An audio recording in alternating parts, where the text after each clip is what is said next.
Ang mundong ating kinagagalawan ay maraming kababalaghan. May mga elementong hindi pa natin nalalaman at may mga tao tayong nakakasalamuha, ngunit may ibang kakayahan. Ako si Lolo Terio at ako ang albularyong binigyan ng gabay ng mga Diyos.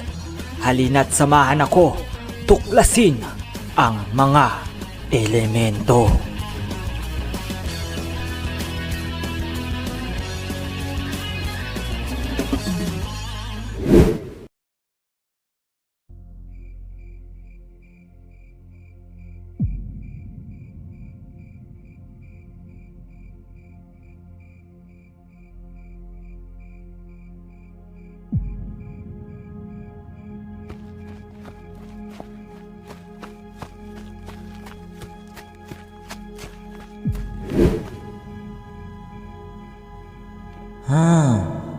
Kung ganon, si Aurora ang dahilan kaya't nasisira ang balanse ng mundong ito?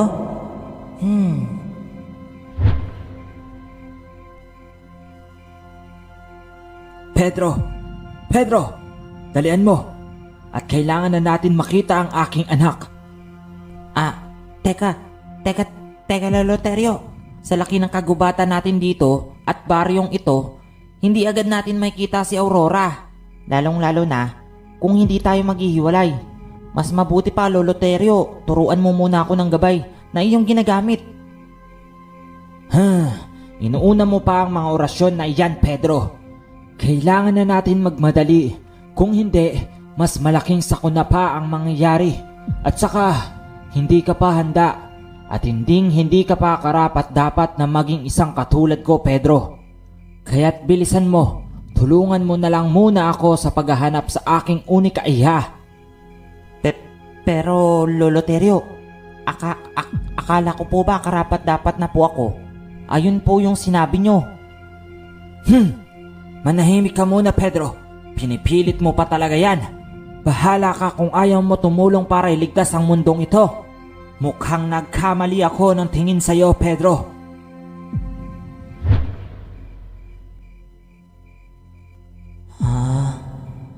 Hindi pa ako handa? Wala kang tiwala sa aking tanda.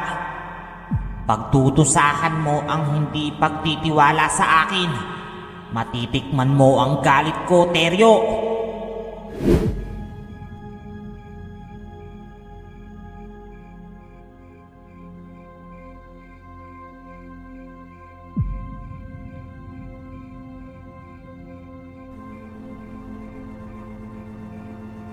Mga diwata at Diyos ng kapaligiran ng mundong ito, narito tayo upang usigin ang seremonya para sa bagong tagapagbantay.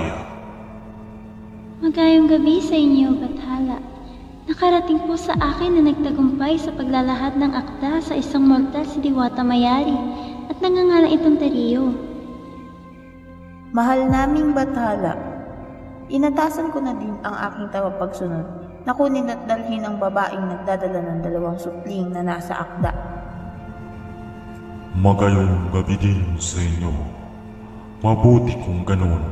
Ang tangi na lang natin kailangang gawin ay papuntahin dito ang iba't ibang lahi na ating mga nilikha dito sa ating tahanang altar.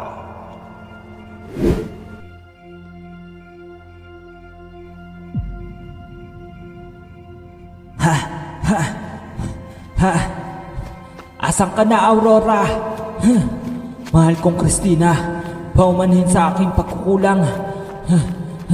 Hindi dapat ito mangyayari kung nagtuon lamang ako ng husto sa ating anak na si Aurora.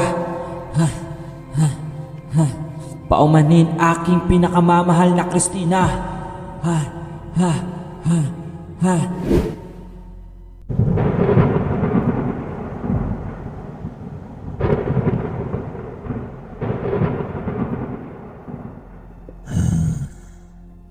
Sabihin mo sa akin ang iyong nalalaman, Bael.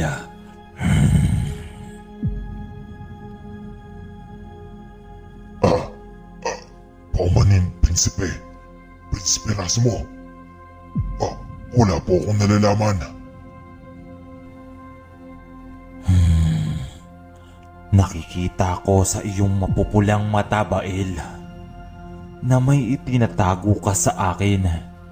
Kung ako sa'yo, ilahad mo na ang iyong nalalaman.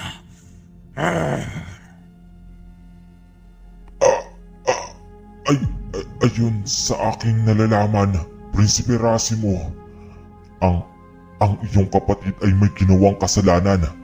Ngunit hanggang doon lang po ang aking nalalaman.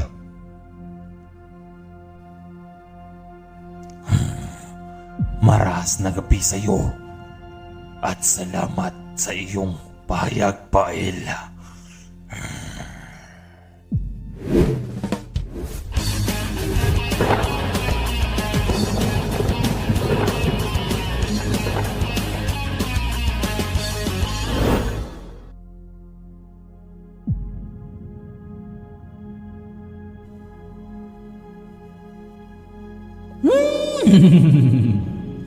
Magayong gabi sa iyo, aming batala. Ayon sa aming nakalap na atas ni Diwata Anito Tabo at mahal na Diwata Mayari, na ihatid dito ang babaeng nasa akda. Ngunit mukhang nagkasalisi kami ng landas ng ama nito na si Teryo. Ngunit paparaon na rin dito ang mortal dahil sinabihan ko ang kaibigan nitong duwende na papuntahin siya rito sa altar ng mga Diyos. Maraming salamat, Ginoong Kidlat.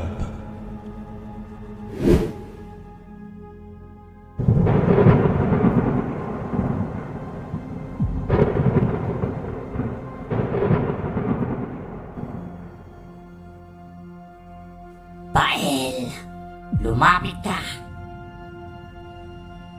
Ano po ang iyong utos, aming mahal na inang aswang?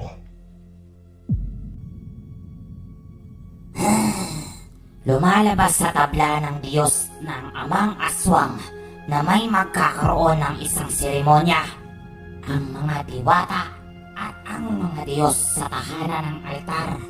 At mukhang para sa pagbabasbas sa supling na naging dulot ng gulo at dulot ng hindi balanseng tumatakbo sa ating mundo.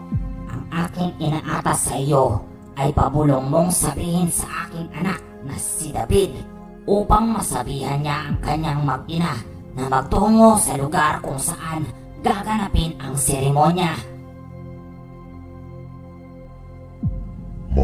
Masusunod po aking mahal na inang aswang.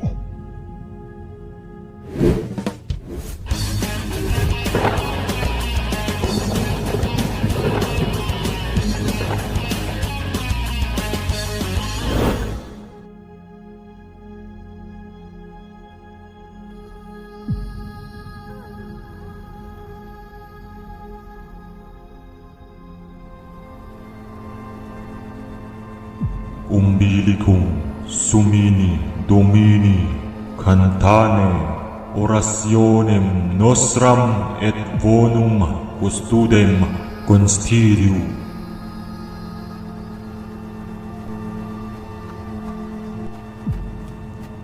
Umbilicum sumini domini cantane orationem nostram et bonum custodem constitiu.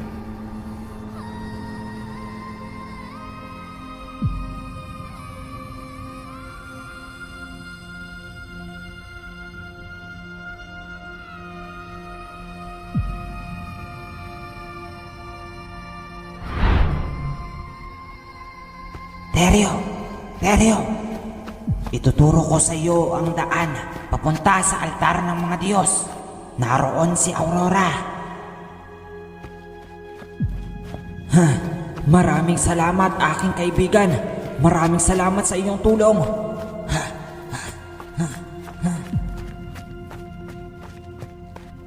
Bilisan mo, Teryo. Bilisan mo. Bilisan mo, aking kaibigan.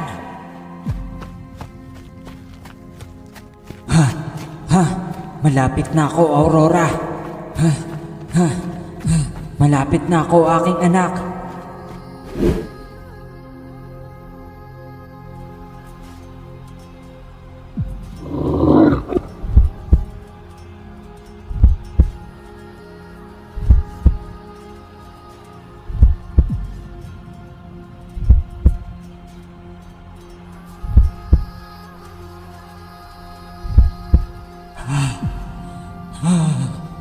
Aurora, anak ko.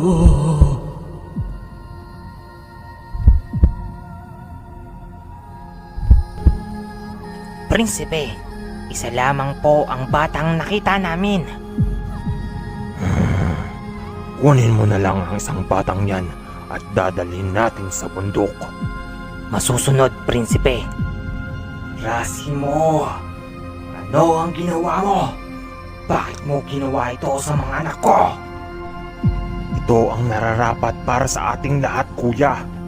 Paumanhin pero kailangan kong gawin ito. Tampalasan! Sandali, kuya. Umilap ka, Prinsipe Rasimo!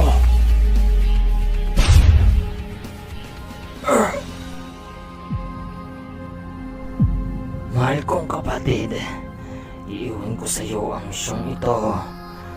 Kahit anong mangyari, pigilan mo ang isa kong anak. Kung sakaling mangyari nga ang nasa lathala ng mga Diyos. Kuya. Kuya.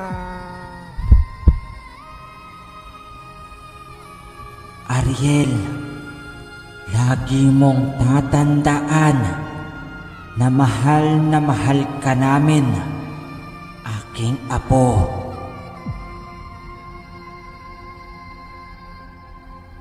Maraming salamat, aking lolo.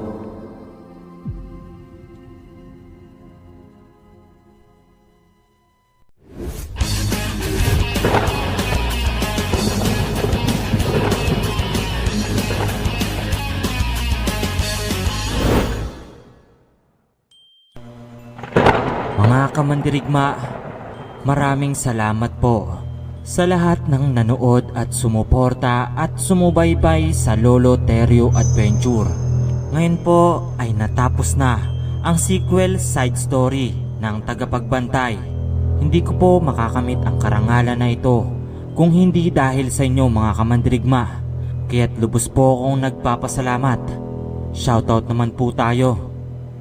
Shoutout kay Rosamy Labajo, Pedro P. Animation, Kababalaghan Animated Horror Stories, Asan Animation, Alan Andres, Motmot Yakub, Eliza May Alvarez, Kesho Animation, Prince Sapno, Rina Garinga, April Zulweta, Girly Serdan, Allen Stevie, Bergs Ltd PH, Jovan Ayencia, Zuo, Demon Slayer 740, Lady Andrea Bacon Oyos, Marlon Taliktik, Stan Parungaw, Shenamay Duque, Bridge Eugenio, Maria Givenia Ocampo, Rico Laudit, Oliver Arellano, Jasmine Grace Baay Elsorio, Jemarie Quinanola, Desiree De Los Reyes, Rachel Ibo, Chris Torres, Terence Janela, May Intas, Lord Z, Ryan Kiem, Angel Kabungkal, Ace Takanay Jr., Reyno Quiza, Spector, Wisdom Gaming, Roslima Tayugan, at shoutout na rin sa Tagalapu-Lapu City, Cebu na si Rian Bakit. Mga kamandirigma, maraming salamat po.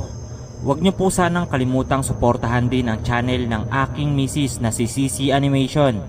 Sana'y suportahan niyo rin po siya. Hanggang sa muli, mga kamandirigma.